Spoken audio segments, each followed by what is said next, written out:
Well, Jake is trying to figure out why he has not gotten a second date yet, because the first date sounded great. He said they went to Dats in Riverview, which is a great place to eat. And of course, he said he did all the things right, like making her feel like a woman, like paying for the meal and holding the door and all those kinds of things. And he said he went back and forth and he has no idea what happened on the date. This is what we hear all the time. Absolutely. Well, Brooke is on hold with us right now. Kevin tracked her down. Let's bring her on with us. Hey, Brooke.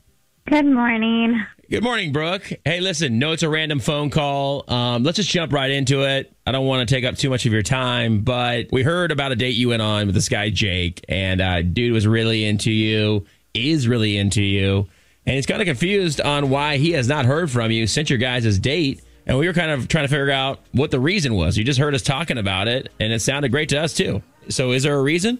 Yeah, Jake he was a great guy. We had a good time, and I feel kind of bad that this is the reason. I guess it is like a little shallow, but he's really gray. He showed up and his hair was so gray. And I'm like 31, I'm pretty young, and he's not that much older than me, like 6 or 7 years, but it just kind of felt like I was on a date with my dad's friend. I'm not ready Okay. to dating someone who looks like that old. Wait a minute. Isn't the expression like the silver fox? Like girls are into that? I was going to say, there's a lot of very sexy men with gray hair. But the other thing is we met on Match, and all of his pictures, it didn't look like that. And I even looked him up on Facebook. We're not friends, but I saw a few images, no pictures with gray hair. So it was a big shock when he came in. And I don't know. I really can't picture myself with someone that gray. Okay. So he just looks a little too old for you. Yeah. Oh. Well, Brooke, I could see why that might be a weird text or phone call to make, but not sure it's the greatest reason not to call somebody back. But here's the deal. We actually have him on the phone with us. He heard what you had to say. So, Jake, that's the reason she's not getting back to you. I just can't believe that's the reason. I can't believe it's the color of my hair. I'm sorry.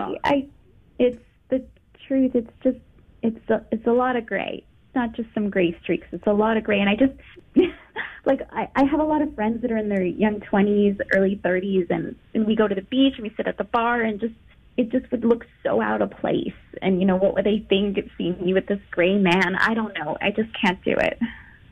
But I just can't, honestly, I can't believe this is the same person I was out on a date with. I mean, you were so mature on the date, and now all you care about is my hair color. It's just weird. Okay, how gray is it, Jake?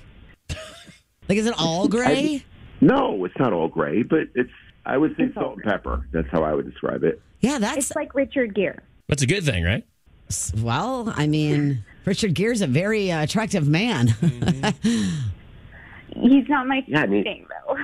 It's just I don't know what to tell you. I mean, trying to dye that much hair, it's just a lot of work to try to keep, I just wanted to be like myself. I didn't want to have to deal with doing that all the time. And I was happy to just, be the person that I am. I just can't believe that's, you just seem kind of, I know you said, I hate to sound that shallow. You said that before, but it just kind of sounds like you are. I mean, we got along great, but you're just worried about my hair color. It's just weird. It's everything that goes with it. I'm young. I'm still young. I'm 31, and I'm just not ready to date someone that kind of looks like an older man. Okay. Well, Jake, would you be willing to go back to maybe coloring your hair or start coloring your hair? Not really. It was a pain. I mean, it's if it was one little part of your hair that was gray, I could see that. But it's just kind of salt and pepper throughout. You have to dye my entire head. All right. So Brooke, a color of somebody's hair really shouldn't make a difference. It's more about what kind of person they are, if they're kind, they make you laugh, they make you smile, that kind of stuff. You can't look past the hair color? No, I can't look past the gray. It's just too much gray. Sorry. Okay. Well, Jake, doesn't look like another date's going to happen with Brooke, but I kind of think that's a good idea and a good thing. I think a lot of women are going to be just fine with your hair color, so keep rocking it, man. Yeah, thanks. Yeah, I want to date someone who likes me for me and not my hair color. Right. Well, Brooke, thank you for coming on with us today. And Jake, thank you for coming on with us as well. You guys have a great day. Thanks. Thank you. All right, see ya. Come on. I mean, we're trying to make these dates happen, and you're talking about hair color? Yeah, and that's ridiculous because gray on a man is sexy sometimes. I mean, that's a good look. Now, Paul's bald. Yes. but absolutely right. Yeah, And, I mean, think of all the, the older actors, that all have gray hair and all the, distinguished men that have gray in their hair. Well, I said it earlier. I mean, the term the silver fox, that's a thing. There you go. Come on, you guys got to weigh in on this and let Brooke know how you feel. 800-992-1099, 800-992-1099.